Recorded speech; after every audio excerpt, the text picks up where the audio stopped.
আমার ভাইরা রে, বন্ধুরা রে, আবু দাউদ শরীফের হাদিস, আল্লাহর হাবিব সাল্লাল্লাহু আলাইহি ওয়াসাল্লাম তিনি বলতেছেন, যখন কোন মুমিন ব্যক্তি এই দুনিয়া ছেড়ে চলে যাওয়ার সময় হয়, তখন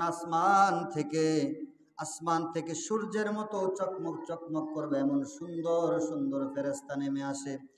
ওই ফেরেশতারা এসে নেককার বান্দার তার শরীরের কাছে বসে এবং বসে বসে তার জন্য দোয়া করতে থাকে। আমার ভাইয়েরা রে, ওই মুমিন বান্দার মৃত্যুর আগ পর্যন্ত ওই ফেরেশতাগণ ওইখানে তারা থেকে যায়।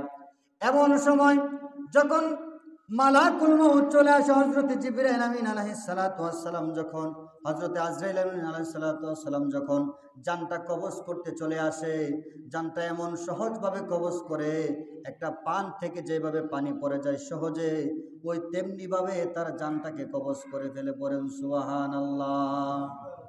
একটা পান থেকে পানি পড়তে কি সহজ না কঠিন? কথা বলেন, সহজ না? একদম সহজ। পানের মধ্যে একটু পানি রাখছেন, একটু টের বেটের হবে, পড়ে যাবে। তেমনি ভাবে হাদিসের মধ্যে এসেছে যে একটা পান থেকে পানি যেভাবে সহজেই পড়ে যায়, তেমনি ভাবে মুমিন বান্দার রূহটা সহজেই বের হয়ে যাবে তার দেহ থেকে। পড়েন সুবহানাল্লাহ।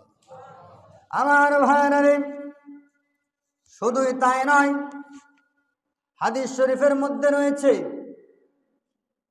ওই মুমিন বান্দা, যেই বান্দা দুনিয়ার বুকে ভালো কাজ করেছে, নামাজ পড়ে রোজা রেখেছে, আল্লাহকে খুশি করার জন্য বেশি বেশি ইবাদত বন্দেগী করেছে, তার যখন মালাকুল মউত যখন তার জানটা কবজ করবে, তার শরীর থেকে, তার রূহ থেকে সুগন্ধ বের হতে থাকবে। এমন সুগন্ধ চারিদিকে ছড়িয়ে যাবে, সারা দুনিয়ায় সুগন্ধ ছড়িয়ে যাবে।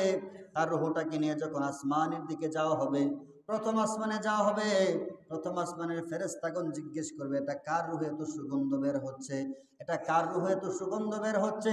ফেরেশতারা বলবে, এটা দুনিয়ার বুকে অমুকের ছেলে অমুক, সে দুনিয়ার বুকে ভালো কাজ করত, ইবাদত বন্দেগী করত, আল্লাহকে খুশি করার জন্য কাজ করত, এই জন্য তার রূহ থেকে কেমন সুগন্ধি বের হচ্ছে। বলেন সুবহানাল্লাহ। ওই মুমিন বান্দার রূহ থেকে সুগন্ধ বের হতে থাকবে। ফেরেশতারা বলবে, এটা কার রূহ? বলবে, অমুকের ছেলে অমুক, সে দুনিয়ার বুকে ভালো কাজ করত, যার জন্য তার রূহ থেকে কেমন সুগন্ধ বের হচ্ছে। আমার ভাইরা, তারপর ওই মুমিন বান্দার রূহটাকে নিয়ে আসমানের দিকে আর অগ্রসর হতে থাকবে। যখন আল্লাহ রব্বুল আলামিনের কাছে যাবে, আমার আল্লাহ রব্বুল আলামিন বলবে, এই মুমিন বান্দাকে জান্নাতে ঢুকিয়ে দাও, জান্নাতের পোশাক পরিধান করিয়ে দাও। জান্নাতটা ওই মুমিন বান্দাকে ঘুরিয়ে দেখানো হবে এবং তাকে বলা হবে, এটাই হলো তোমার আসল ঠিকানা। বলেন সুবহানাল্লাহ। তাহলে যারা দুনিয়ার বুকে নামাজ পড়ে ইবাদত বন্দেগী করে, তার ঠিকানা হবে কোথায়? জান্নাত। আল্লাহ পাক রব্বুল আলামিন তাকে জান্নাত দিয়ে দিবে।